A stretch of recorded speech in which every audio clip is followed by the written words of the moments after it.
Are you wanting to stop caring what people think? Are you wanting to stop people pleasing? Do ya? Do ya? Do ya?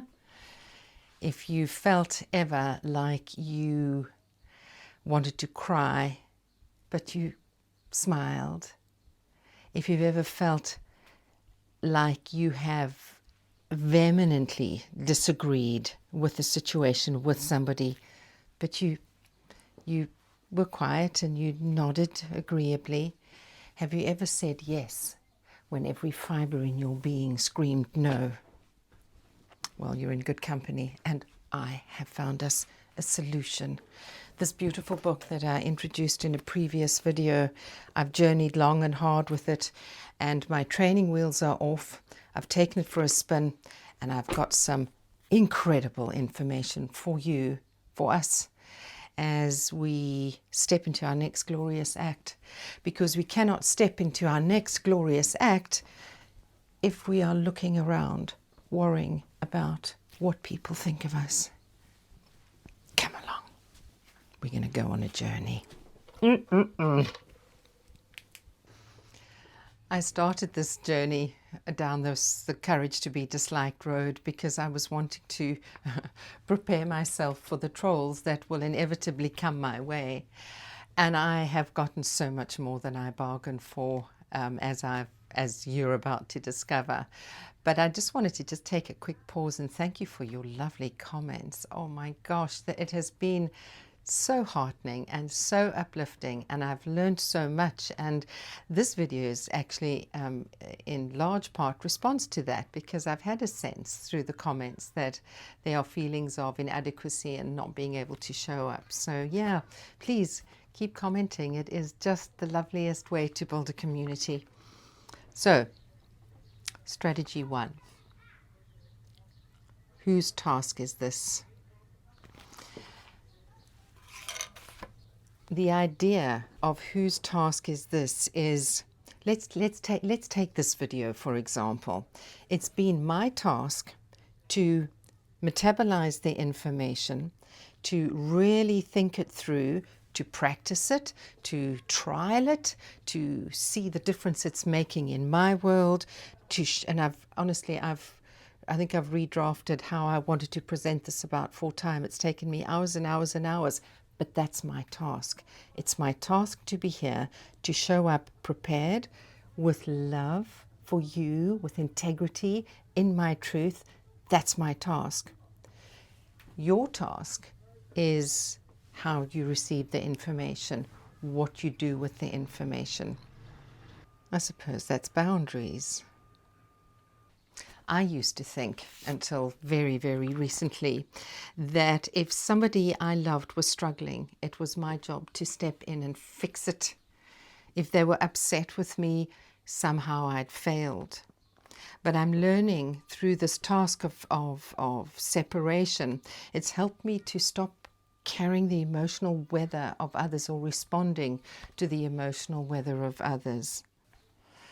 Problems arise when we're trying to control the outcomes of situations. Outcomes of situations that don't actually belong to us. And we get confused calling it kindness and responsibility. Task separation, the more I explore this, is actually about very deep respect for others. Because what we're saying is, I believe in your ability to live your life, to carry on with your life.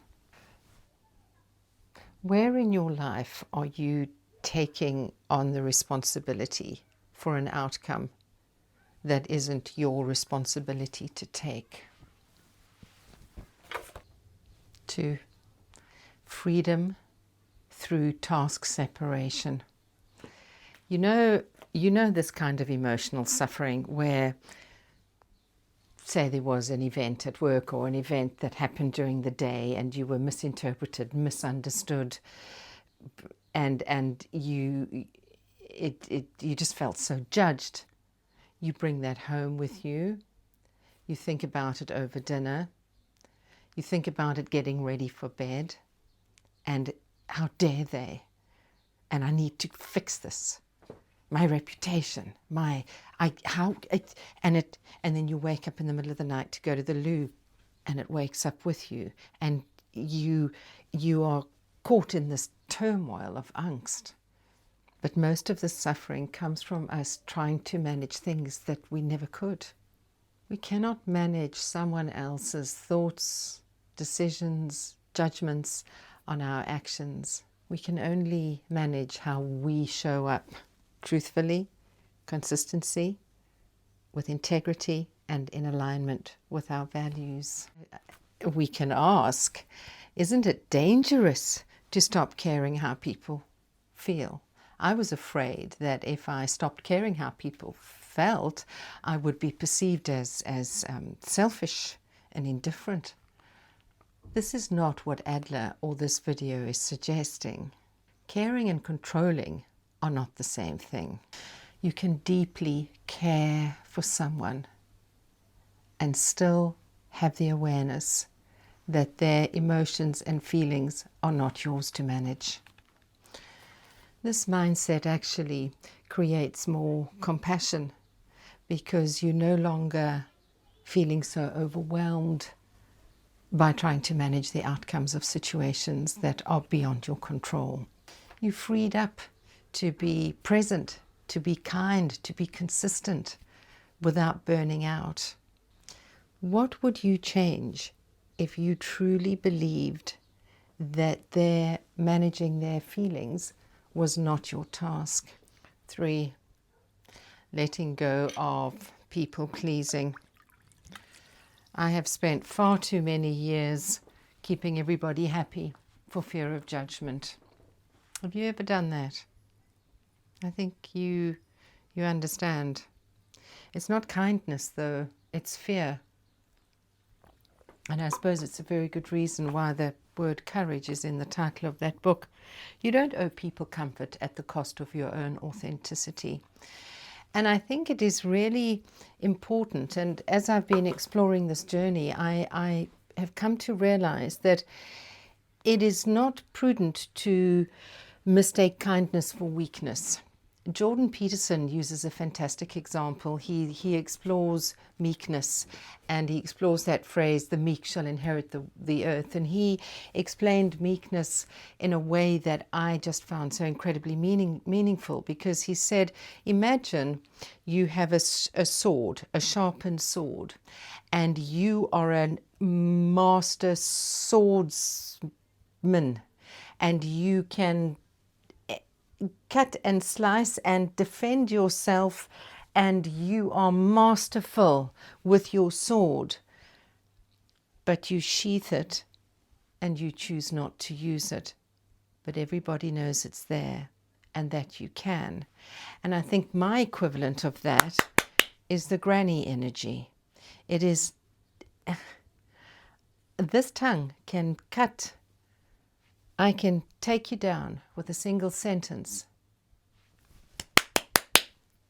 but I choose not to. I choose kindness. I choose gentleness.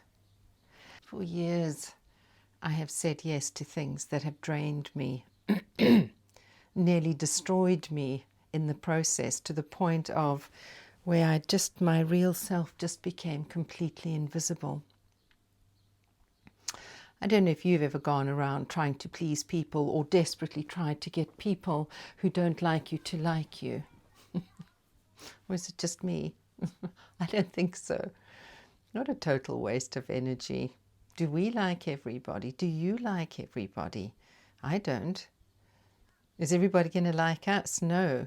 But if we are standing in our strength, in our truth, in our authenticity, and being real and speaking our truth, it'll be a little bit clearer, I think, in terms of who likes you and who doesn't, and it actually ultimately really doesn't matter. I think what I've learned mostly through this process, that being kind to others really starts with me being kind to myself. And I think to some degree, well, not to some degree, I think social politeness and being caring being caring to the people in the world around us is important. But people pleasing becomes harmful when it crosses the line into performance and you're no longer acting from your truth.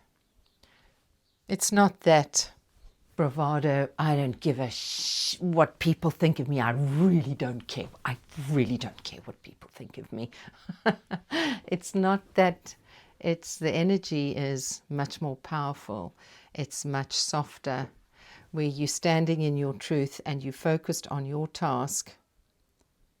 And then it is the understanding of, it's not my job what people think of me. And that doesn't mean that it doesn't sting sometimes, of course.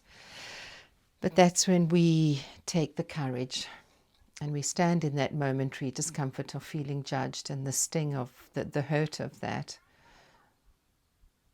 And you stand with that emotion and you feel it and it passes.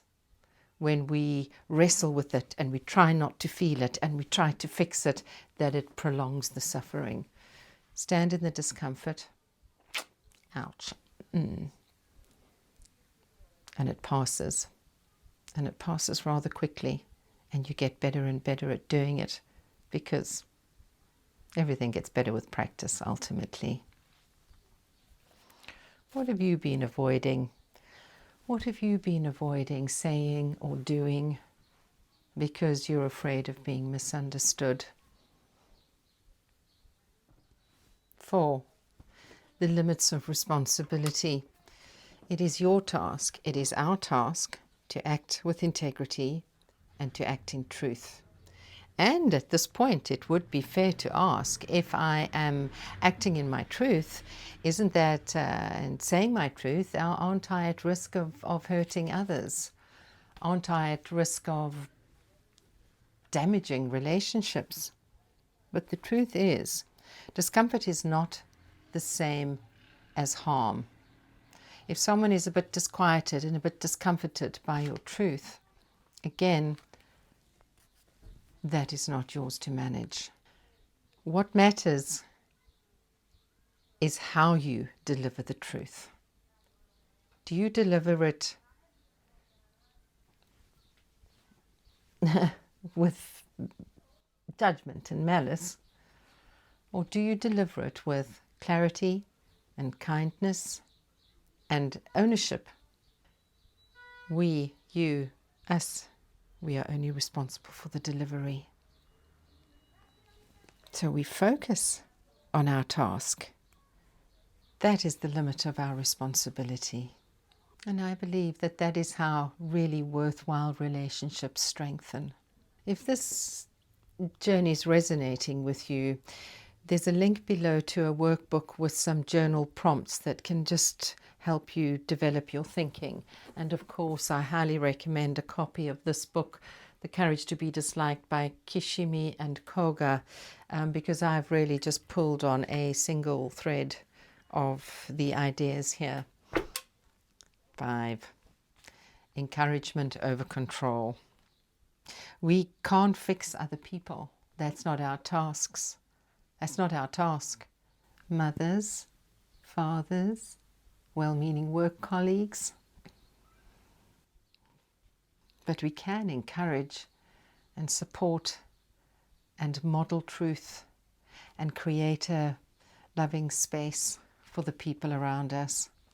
My beautiful daughter, my little late lamb, is about to graduate from university, and she's stepping into her next glorious act.